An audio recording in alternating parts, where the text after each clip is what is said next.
नमस्कार तपाईहरुलाई स्वागत छ नेपाल अनलाइन स्कुलको युट्युब च्यानलमा र आज हामी लोकसेवाको घरदार सुब्बा तथा अधिकृत सबैका लागि हुने गरी एउटा टपिक लिएर आएका छौं जैविक विविधता अर्थात बायोडाइभर्सिटी। त योसँग सम्बन्धित विविध प्रश्नहरू तपाईहरुलाई लोकसेवामा सोधिन्छन्, जस्तो कि नेपाल नेट भनेको के हो, इसी मोडमा कुन कुन देशहरू छन्, त्यस्तै गरिकन जैविक विविधता दिवस कहिले मनाइन्छ, सिटी सन्धि कहिले पारित भयो, त्यस्तै यो रेड डाटा लिस्ट कसले प्रकाशन गर्छ, हो यस्ता खालको प्रश्नहरू तपाईहरुलाई सोधिन्छ।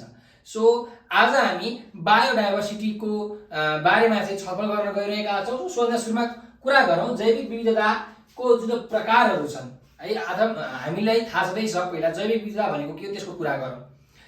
जैविक माने जीव प्लस इक भन्ने प्रत्ययलाई, जीवमा इक भन्ने प्रत्यय लागेर जैविक भएको छ भनेको विभिन्न बाँच्ने लिभिङ थिङ्सहरू, चाहे त्यो वनस्पति हुन सक्छन् अथवा कुनै जन्तु जीव जनावर पक्षी किरा फट्याङ्ग्रा हुन सक्छन्। हो तिनीहरूको विविधता नै के हो त, जैविक विविधता हो। र तिनीहरूलाई हामीले तीन प्रकारले बाँड्न सक्छौं। एउटा छ प्रजाति विविधता, अर्को छ वंशाणु विविधता, अर्को छ पारिस्थितिक प्रणाली विविधता। प्रजाति विविधता भन्ने चाहिँ हाम्रो अहिलेसम्म 16 देखि 18 लाखवटा प्रजातिहरू चाहिँ धेरै छन्, पाइएका छन् भनेर चाहिँ विश्वको जुन डेटाले भन्दछ भने हिन्दू धर्म अनुसार चाहिँ हाम्रो 84 लाख प्रजातिहरू छन् भनेर भन्छ। अर्को वंशाणु विविधता भनेको के हो भन्दाखेरि बाउ आमा भन्दा छोराछोरी बेग्लै हुन्छ नि, भेरिएसन हो, त्यो भनेको के हो त वंशाणु विविधता हो।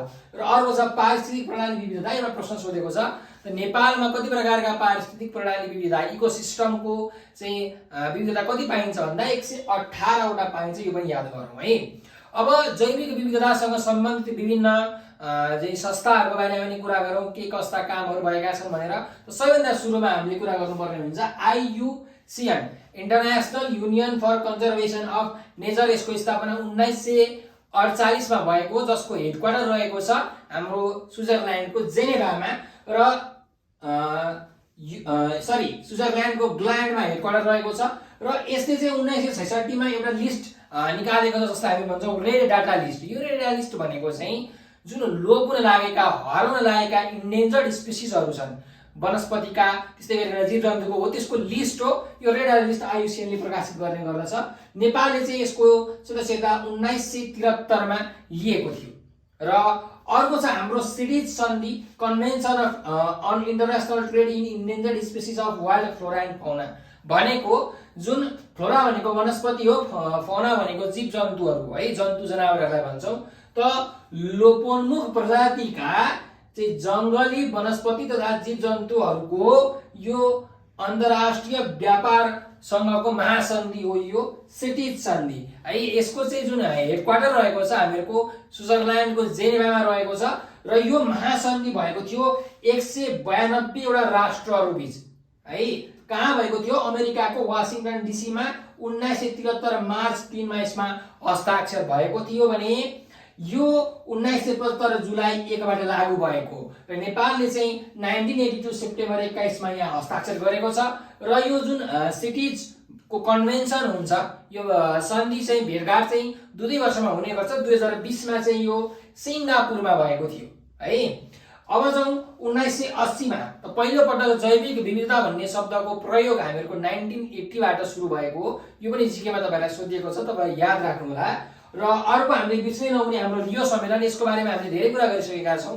रियो सम्मेलन अर्थात् यसलाई हामी पृथ्वी सम्मेलन पनि भन्छौं। 1992 जुन 3 देखि जुन 14 तारिखसम्म ब्राजिलको रियो डी जेनेरोमा भएको यो सम्मेलन हो रियो सम्मेलन। र यसमा 179 वटा राष्ट्रहरू चाहिँ सम्मिलित थिए। नेपालबाट इलिजाबेथ कुराला पनि गएका थिए। र यसका प्रमुख 4 वटा विषयहरू छन् हामीहरूको एजेन्डा 21, जलवायु परिवर्तन, जैविक विविधता र अर्को वन संरक्षण सिद्धान्त। सो जैविक विविधताको जुन महासन्धि भएको थियो त्यो बेला 152 राष्ट्रले हस्ताक्षर गरेका थिए 2002 मा। र नेपालबाट चाहिँ यो मुरारी राज शर्माले हस्ताक्षर गर्नु भएको थियो। र त्यो जैविक विविधताको महासन्धिलाई के भनिन्छ त भन्दाखेरि कार्टहेना भनेर पनि भनिन्छ। यो याद राख्नु होला। अब चाहिँ हाम्रो जैविक विविधताको दिवसको बारेमा 1993 डिसेम्बर 29 देखि हामीले चाहिँ जहिले पनि डिसेम्बर 29 तारिखको दिन जैविक विविधता दिवस मनाउने गर्थ्यौं। तर 2000 देखि चाहिँ सन् 2000 देखि मे 22 मा हामीले जैविक विविधता दिवस मनाउने गरेका छौं। र नेपालमा जैविक विविधता सन्धि कहिले पारित भयो भन्नुहुन्छ भने 1993 नोभेम्बर 23 का दिन यो पारित भएको छ भने लागू भयो 1994 फेब्रुअरी 22 मा। र पछि 2007 मा हाम्रो International Union for Conservation of Nature IUCN ले एउटा लिस्ट निकाल्यो, प्रतिवेदन निकाल्यो र लोपोन्मुख प्रजातिहरू के छन् त, सङ्कटमा परेका प्रजातिहरू के छन् उनले लिस्ट निकाल्यो र कुन जीवजन्तुहरूलाई चाहिँ शिकार गरेर खेल्न पाइन्छ भनेर लिस्ट निकाल्यो। त उसले जम्माजम्मी 10वटा जनावर र 8वटा चराहरूलाई चाहिँ मार्न पाइन्छ, शिकार गर्न पाइन्छ भनेर उसले आफ्नो प्रतिवेदनमा लेखेको छ। र नेपालका संरक्षित जीवजन्तुहरूको कुरा गर्ने हो भने 9 प्रजातिका पंक्षीहरू, 3 प्रजातिका घस्रने जीवजन्तुहरू, 27 प्रजातिका स्तनधारी जीवहरू र 12 प्रकारका पैदावारहरू, वनस्पतिहरू, जडीबुटीहरूलाई चाहिँ नेपालमा संरक्षित को चाहिँ कोटामा राखिएको छ। र यी संरक्षण गर्नको लागि विभिन्न संरक्षित क्षेत्रहरू पनि नेपालमा घोषणा गरिएको छ, जसमा 12वटा राष्ट्रिय निकुञ्ज, 6वटा संरक्षण क्षेत्र, हाम्रो एउटा कोशी टापु वन्यजन्तु आरक्ष, एउटा ढोरपालन शिकार आरक्ष, 13वटा मध्यवर्ती क्षेत्र र 10वटा इरानमा चाहिँ रामसारमा भएको जुन सन्धि छ हो त्यहाँ भएका सिमसार क्षेत्रहरू, 10वटा सिमसार क्षेत्रहरू छन्। यी सबैको हामीले छुट्टा छुट्टै भिडियो बनाएका छौँ। यो राष्ट्रिय निकुञ्जको एउटा भिडियो छ, त्यो तपाईँले हेर्नु होला र यो बाँकीका तलको अर्को एउटा भिडियो छ, त्यो पनि तपाईँहरूले हेर्नु होला है। कुन जिल्लामा पर्दछ, कहिले कहिले बन्यो, के तिनीहरूको विशेषता हो, त्यो तपाईँलाई सोधेको छ। अब जाउँ हामीहरूको जैविक विविधता अन्तर्गतको वन संरक्षण सिद्धान्त अर्थात् विभिन्न अभियानहरूको बारेमा। त 1977 मा एउटा मुभमेन्ट भएको छ, ग्रिन बेल्ट मुभमेन्ट। अफ्रिकाको केन्यामा एकजना नारी वाङ्गारी मथाईले यो महिलाहरूको सहभागितामा वनहरूको फलानीलाई रोक्ने, बिरुवाहरू रोक्ने यो अभियान चलाउनु भएको थियो र जसको कारणले उहाँलाई 2004 मा नोबेल पुरस्कारले समेत सम्मानित गरिएको छ। ग्रिन बेल्ट मुभमेन्ट सोधेको छ लोकसेवामा, वाङ्गारी मथाई नबिर्सनुहोस्। अर्को चाहिँ हाम्रो चिपको आन्दोलन 1974 मार्च 26 देखि चाहिँ भारतको हिमाञ्चल र गढवाल प्रदेशबाट सुन्दरलाल बहुगुणाको नेतृत्वमा वन संरक्षण एउटा अभियान हो यो चिपको आन्दोलन। र यो चिपको आन्दोलनले गर्दाखेरि पछि कर्नाटकमा एप्पीको मुभमेन्ट पनि सुरु भएको छ। यो कुरा पनि तपाईलाई लोकसभामा सोधेको छ। र यो सुन्दरलाल बहुगुणाले लेख्नु भएको एउटा पुस्तकको नाम हो धरती की पुकार, यो पनि तपाईलाई थाहा पाउनु पर्यो। अर्को चाहिँ इसिमोडको बारेमा, International Centre for Integrated Mountaineering Development, full form पनि थाहा हुन्छ। जुन हिमालय क्षेत्रहरू छन्, हाम्रो हिन्दकुश पर्वतमाला भएका देशहरू छन्, 8वटा देशहरू हो, ती 8वटा देशको एउटा संस्था हो इसिमोड। तिनीहरूलाई चाहिँ हिमालय क्षेत्रहरूमा पर्ने जुन हिमालय क्षेत्र भएका जो राष्ट्रहरू छन् ती राष्ट्रहरूको विकास गर्नको लागि एउटा डेभलप गरिएको संस्था हो।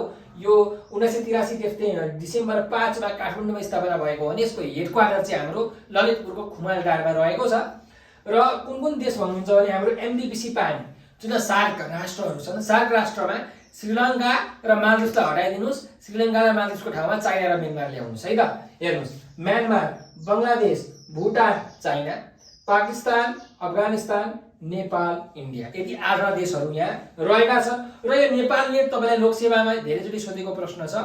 सो यो नेपाल नेट भनेको यो इसिमोडले नेपालमा ल्याएको एउटा वेबसाइट हो, दिगो विकास गर्नको लागि अथवा अरू कुराहरूको जानकारी दिनको लागि नेपालमा ल्याएको इन्टरनेट वेबसाइट हो। सन् 1998 अक्टोबर 17 मा यो वेबसाइट नेपाललाई प्रदान गरेको थियो हाम्रो इसिमोडले। ठिक छ। अर्को छ हाम्रो जैविक विविधतासँग सम्बन्धित World Wild Life Fund for Nature WWF है। यो युनाइटेड नेसनको एउटा अङ्ग छ, युनाइटेड नेसन इन्भाइरोमेन्ट प्रोग्राम हो, त्यसभित्रको अङ्ग हो WWF, जसको स्थापना 1961 अप्रिल 29 मा स्विजरल्यान्डको ग्ल्यान्डमा भएको। यसको हेडक्वार्टर पनि त्यही छ र यसको लोगोमा एउटा पाण्डा छ है, जाइन्ट पाण्डा, चाइनाको जाइन्ट पाण्डा छ र त्यो चाहिँ चिची नामको पाण्डा हो है, त्यो पनि याद राख्नु होला। र त्यो पाण्डाको जुन तस्बिर कसले बनाउनु भएको भन्दाखेरि पिटर स्कटले बनाउनु भएको, सर पिटर स्कटले। र यो gift to the nature, gift to the earth भनेको यो WWF ले पुरै विश्वभर चलाएको यो अभियानको नाम हो gift to the earth.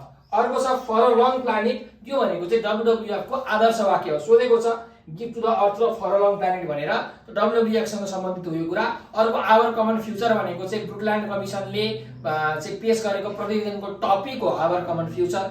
The future we want भनेको चाहिँ सस्टेनेबल डेभलपमेन्ट गोल्स, दिगो विकासका जो लक्ष्यहरू छन् हो, त्यो लक्ष्यहरू आधारित सिद्धान्त हो द फ्युचर वी वान्ट, यो कुरा याद राख्नु होला है त। सो यो थियो हाम्रो जैविक विविधता सम्बन्धीको सम्पूर्ण जानकारी। यो भिडियो तपाईँले हेर्नुभयो भने जैविक विविधताबाट आउने सम्पूर्ण प्रश्नहरू तपाईँले राम्ररी सल्भ गर्न सक्नुहुन्छ। बस यहाँबाट राष्ट्र निकुञ्जको एउटा भिडियो र यो बाँकी अरू रहेको एउटा भिडियो छ, त्यो दुईटा भिडियो तपाईँहरूले हेर्नुहोला। त्यसपछि जैविक विविधताबाट सबै प्रश्नहरू तपाईँले मजाले हल गर्न सक्नुहुन्छ। हामीहरूको यो दिगो विकास, जैविक विविधता, सहरीकरण, प्रदूषण हैन, यी सबै कुराहरू चाहिँ एक आपसमा मेल खान जान्छन्। त्यही भएर यो पृथ्वी सम्मेलन तपाईँले जहाँ पनि देख्न सक्नुहुन्छ है। सो यो सबै कुरालाई तपाईँहरूले कोर्डिनेट गरेर पढ्नु होला। हामीले सबैको 6 जति टोटल भिडियो बनाइसकेका छौँ। यो भिडियो तपाईँले हेर्नुभयो भने यो टपिकबाट तपाईँले मजाले लोकसेवाका प्रब्लमहरूलाई सल्भ गर्न सक्नुहुन्छ। र फेरि पनि यस्तै यस्तै नयाँ नयाँ भिडियो लिएर आउने बाचाका साथ म कृष्णदास बिदा लिन चाहन्छु। हस्त धेरै धेरै धन्यवाद।